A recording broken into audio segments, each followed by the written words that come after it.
2025 s'achève doucement.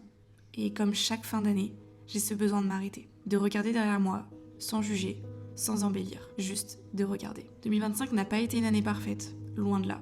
Ça a été une année mouvementée, une année faite de hauts très lumineux et de bas parfois silencieux, qu'on ne montre pas toujours d'ailleurs. Cette année, l'amour a pris beaucoup de place, parfois trop. Il m'a porté, rassuré, mais il m'a aussi fait mal.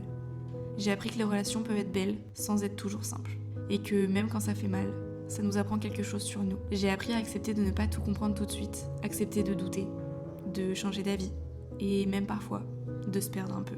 En 2025, j'ai ressenti fort, peut-être trop. Mais aujourd'hui, je crois que ressentir, c'est aussi une forme de courage. J'ai appris à écouter mes émotions au lieu de les fuir, à faire de la place pour ceux qui me faisaient peur, à comprendre que je n'avais pas besoin d'avoir tout réglé pour avancer quand même. 2025, c'est aussi la fin d'un chapitre, la fin de la vie étudiante, et le début de quelque chose de nouveau, d'un peu flou et d'un peu impressionnant. L'entrée dans le monde du travail. Apprendre à devenir adulte pour de vrai, sans manuel, sans mode d'emploi. Avec cette peur de ne pas être à la hauteur, mais aussi cette envie de trouver ma place. Et puis il y a eu la création, cette caméra que je tiens depuis si longtemps, parfois comme un refuge, parfois comme une pression. J'ai douté, je me suis demandé si j'étais légitime, si ça avait encore du sens pour moi. Et 2025 m'a rappelé une chose, pourquoi j'ai commencé. Pour raconter, pour ressentir, pour partager, même quand ce n'est pas parfait. Surtout quand ce n'est pas parfait.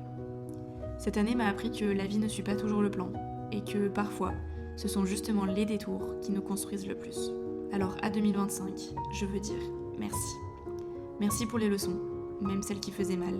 Merci pour les rencontres, pour les moments simples, pour les souvenirs que je garderai longtemps. Et maintenant, bonjour 2026. Je ne te demande pas d'être parfaite, je te demande juste d'être douce.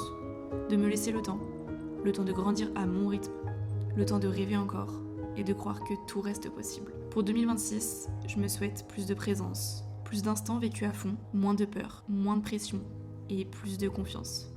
Et si toi aussi tu regardes cette vidéo en te demandant si tu fais les choses correctement, rappelle-toi que tu fais de ton mieux et que c'est déjà énorme. Bonne année 2026 à tous, j'espère qu'elle sera sincère et profondément vivante.